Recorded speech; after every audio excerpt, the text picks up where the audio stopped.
No evangelho de hoje, Jesus adverte os seus discípulos a respeito da vinda do Filho do Homem, ou seja, o fim dos tempos.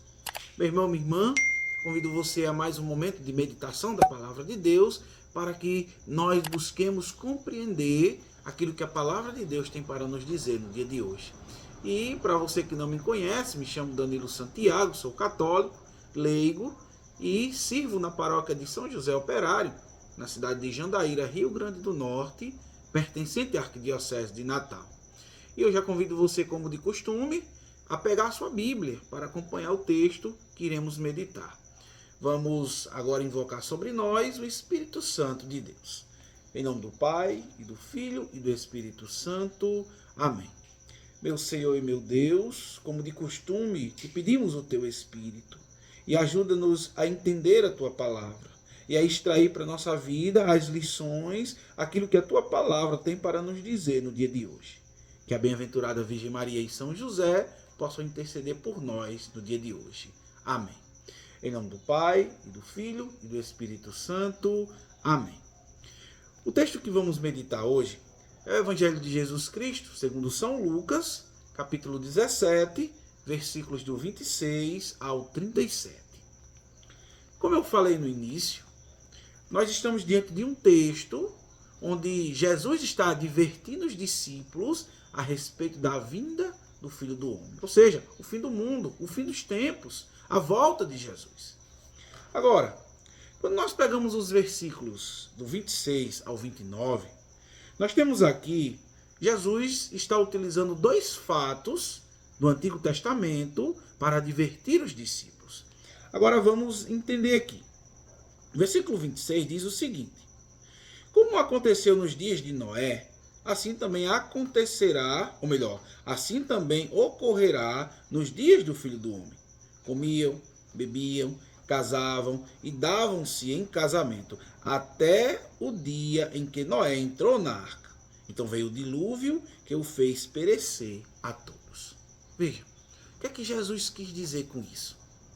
Quando nós voltamos a alguns versículos anteriores, nós vemos que Jesus está dizendo aos discípulos quando será o dia do Filho do Homem, quando ele vai voltar.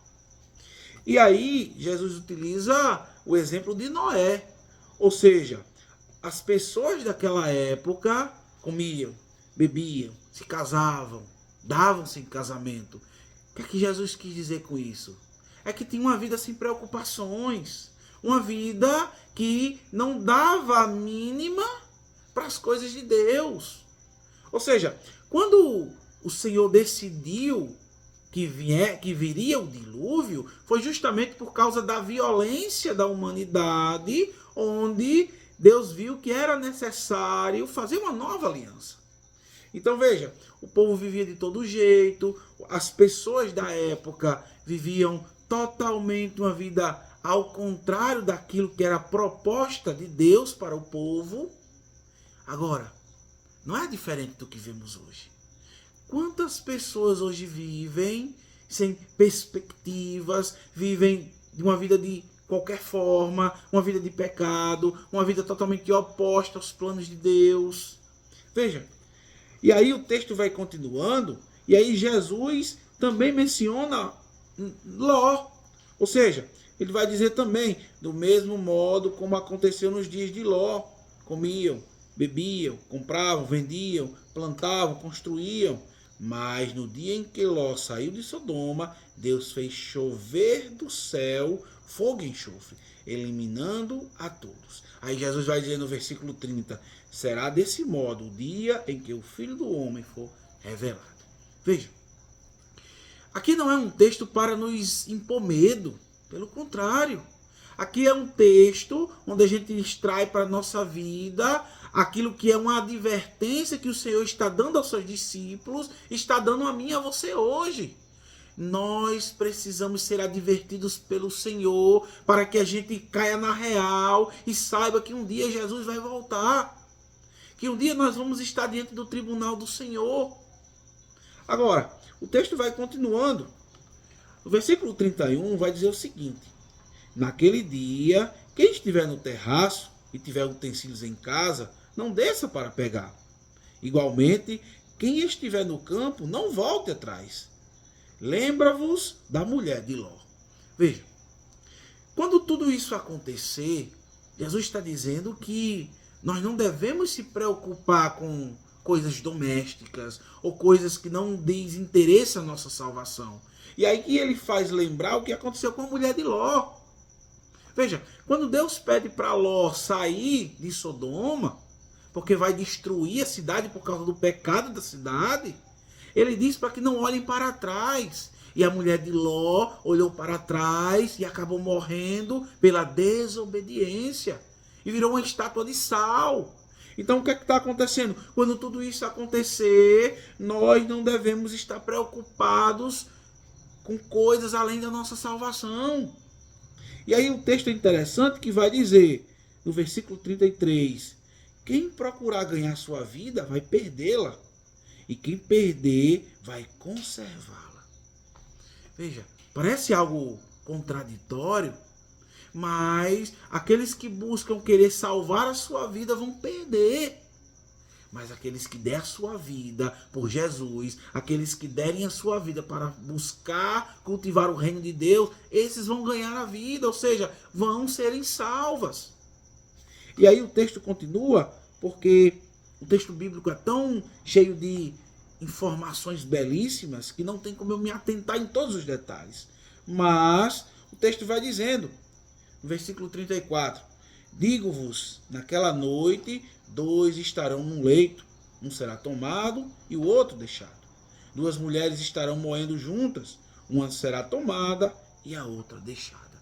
Veja, no fim dos tempos, quando Jesus voltar, vai haver essa divisão. Isso aqui é o destino dos ímpios, o destino daqueles que escolheram fazer tudo o oposto daquilo que o Senhor nos propõe para a vida, para a salvação, para o reino de Deus. Então veja, vai haver uma divisão. E é importante que nós tenhamos essa palavra como uma advertência, e não como um medo da condenação. Pelo contrário, nós precisamos pegar essa palavra para trazer para a nossa vida e fazer com que essa palavra seja um alerta, uma informação que o Senhor está passando para nós hoje. No fim dos tempos, quando Jesus voltar, vai haver esse julgamento, essa divisão. Então, quando o texto vai dizer aqui, 2 estarão num leito ou numa cama, um será tomado e o outro será deixado, é justamente isso, é essa divisão. Uns vão ser salvos e outros vão ser condenados. Agora eu te faço uma pergunta, meu irmão. Você quer estar no grupo dos que vão ser salvos ou você quer estar no grupo daqueles que irão ser condenados? Isso é uma decisão tua. Isso não é uma decisão minha, mas é uma decisão tua. Por quê? Porque o Senhor nos deu a liberdade para escolher. E quantas pessoas hoje escolhem coisas totalmente opostas àquilo que é proposta de Jesus para a nossa vida? Agora, no finalzinho, o texto vai dizer o seguinte: tomando a palavra, perguntaram-lhe, então, onde, Senhor? Jesus respondeu, onde estiver o corpo, aí também se reunirão os abutres. Veja, Jesus é muito contundente nas palavras. E aqui com certeza ele utiliza essa imagem do abutre como uma imagem de Jerusalém que está sitiada. Ou seja, o que é que os abutres fazem, os urubus? Vão pegar carniça, vão pegar carnes podres para se alimentar. Então Jesus utiliza essa imagem aqui de Jerusalém, onde ela está cercada. Ou seja, aquelas pessoas que rejeitaram Jesus. Porque é interessante nós entendermos que Lucas está relatando tudo isso no momento em que Jesus está justamente indo a Jerusalém. Jesus vai passar pelo processo de morte, pelo processo de rejeição. Por isso que no versículo 25, aquilo que nós não vimos ontem, mas a liturgia nos proporcionava, diz o seguinte: mas será preciso primeiro que ele sofra muito e seja rejeitado por esta geração. Ou seja, é necessário que Jesus sofra muito, que Jesus seja rejeitado por aquela geração. E ainda hoje Jesus ainda continua sendo rejeitado. Então veja, quando Jesus utiliza essa imagem aqui, é justamente com foco em Jerusalém, aquelas pessoas que rejeitaram Jesus. Meu irmão, não sejamos pessoas que rejeitem o Senhor. Pelo contrário, quando nós lemos textos assim, não é para que nós venhamos a se amedrontar com o texto. Pelo contrário, é para que a gente se encha de coragem, para que a gente lute cada dia contra o pecado, para que a gente busque a salvação. E para que nós entendamos que um dia nós vamos prestar contas da nossa vida ao Senhor. Veja, quantas coisas de errado nós fazemos. Tudo isso a gente vai prestar contas ao Senhor. Então, meu irmão, minha irmã, que esta palavra nos ajude a nos encorajar na nossa vida de cristãos, na nossa vida de católicos, e que nós busquemos de fato ser obedientes à palavra do Senhor.